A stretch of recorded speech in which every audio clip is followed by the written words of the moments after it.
What if every decision you make right now is being realized as a different choice somewhere else?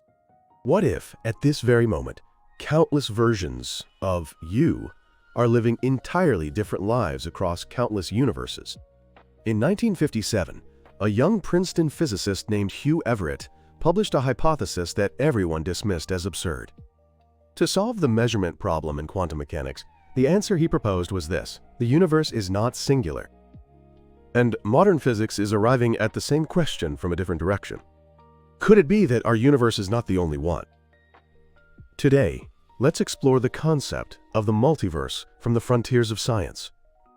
By the time this video ends, you may find that the very meaning of the word reality has been shaken to its core. Chapter 1. Branching in the quantum sea. When you fire electrons one by one toward a double slit, something strange happens. As the impacts accumulate, interference fringes appear on the screen, as though each electron passed through both slits simultaneously like a wave. But the moment you try to record which slit it passed through, the interference pattern vanishes. Why does the phenomenon change? Simply because path information is recorded by a device. In the textbook procedure of quantum mechanics, the wave function is updated according to the measurement result. This operation is called collapse. Until observed, a particle exists in a superposition of multiple states. Observation yields a single outcome.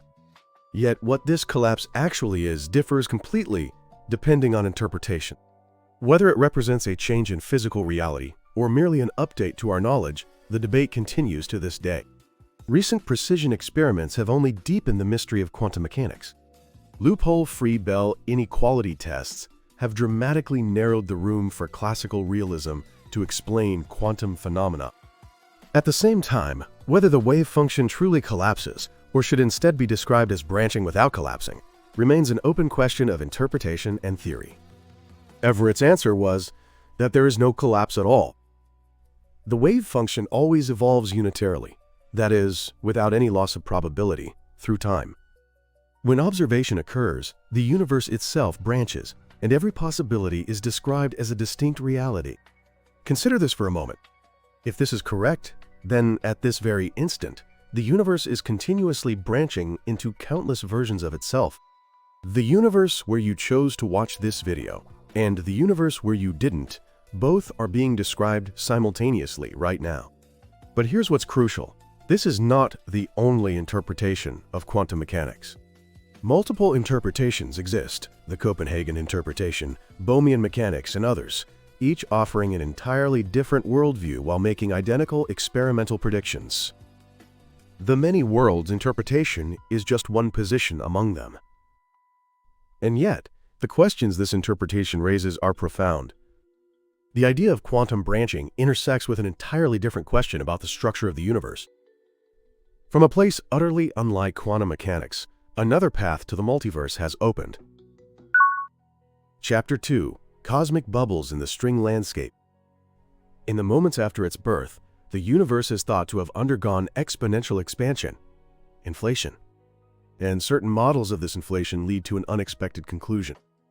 In what's called eternal inflation, expansion stops locally in different regions of the universe. Each place where it stops becomes a single universe like ours, a bubble. And in the sea of space that continues expanding, bubbles keep forming. Each bubble may be an entirely different universe with different physical constants. A universe where the speed of light is different, where gravity is stronger or weaker, where elementary particles have different masses. Most of them may be universes where life could never emerge at all. This, however, is not an inevitable consequence of inflation theory as a whole. Eternal inflation is a picture that arises under specific models and conditions. Not every physicist who supports inflation accepts this implication. String theory, meanwhile, presents a staggering number. The number of possible universe states with different physical laws, generated by different ways of compactifying extra dimensions, is often estimated on the order of 10 to the 500th power. Yet this is a vast order of magnitude estimate that depends heavily on assumptions, and how far the string theory landscape maps onto real universes remains actively debated. For comparison, the number of baryons in the observable universe is estimated to be roughly on the order of 10 to the 80th power. The scale of diversity implied by the string landscape may dwarf even that. In the 2000s, cosmologist Max Tegmark organized these multiverse concepts into a classification, levels Y through IV. Level 1. Universes with the same physical laws existing beyond our observational horizon. Level 2. Bubble universes. Level 3. Quantum branching. And Level 4, the most radical claim that every mathematically possible structure exists as reality. I want to pause here and consider this. These are concepts that scientists argue about seriously. But how far can we call a theory science if it cannot be tested? The multiverse stands at the frontier of cosmology, but it is also a question about the methodology of science itself. Let's confront that question directly. Chapter 3. Is an unobservable universe science? There is a fundamental problem at the heart of multiverse theory. We cannot directly observe other universes. At least for now, it is, in principle, extraordinarily difficult. The foundation of science is falsifiability. There is a view that if a theory cannot be shown to be wrong through experiment or observation, it is not science. So, is the multiverse science, or is it sophisticated metaphysics? Princeton physicist Paul Steinhardt leveled this criticism. Eternal inflation drifts toward a framework where anything can happen, undermining predictive power and falsifiability. If a theory is consistent with any observational outcome, does it function as science at all? Furthermore, Hawking, in his final paper, proposed revisions to the multiverse picture. In collaboration with Thomas Hertog, he suggested the multiverse may not be an infinitely diverse fractal structure, but something more constrained and finite. This perspective reveals just how much the discourse around multiverse theory remains in flux. Meanwhile, researchers have genuinely searched the cosmic microwave background for collision signatures from bubble universes. Yet observations from instruments like the Planck satellite have not yielded definitive detections. Strong constraints have been established, but nothing conclusive. Neither proven nor disproven. That is where multiverse theory stands today. And here's where a crucial question emerges. A 2019 quantum experiment suggested experimentally that different observers can witness mutually contradictory facts. If objective reality itself differs depending on the observer, then the idea of the multiverse moves beyond speculation and becomes a question about the very structure of reality. The challenge for multiverse theory is whether it can be treated as science, not through direct observation, but through observable implications and theoretical coherence.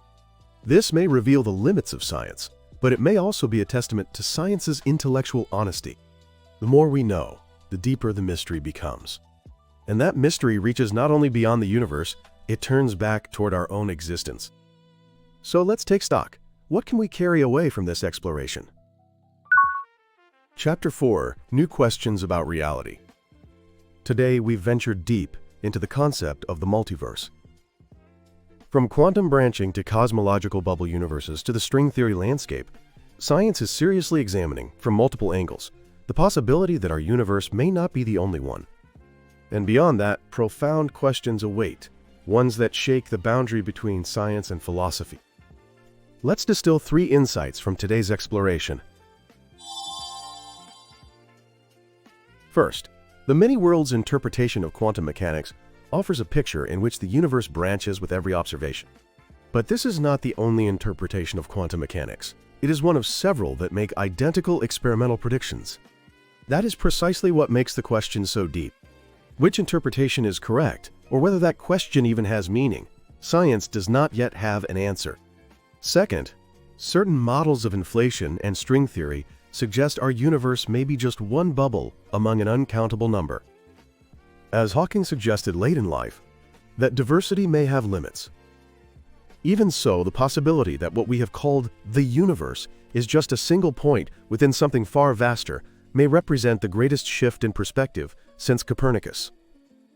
Third, multiverse theory faces the fundamental problem that direct observation is extraordinarily difficult. Yet science continues its exploration without concealing its own limits.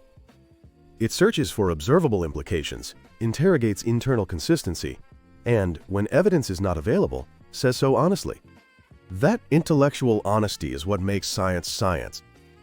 What these 3 insights point to is the fact that the contours of what we call reality are far more uncertain than we ever imagined.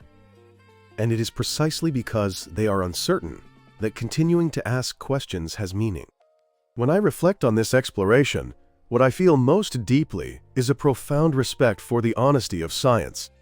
It acknowledges that the multiverse can be neither proven nor disproven, and yet it continues, seriously, to build theories and search for evidence.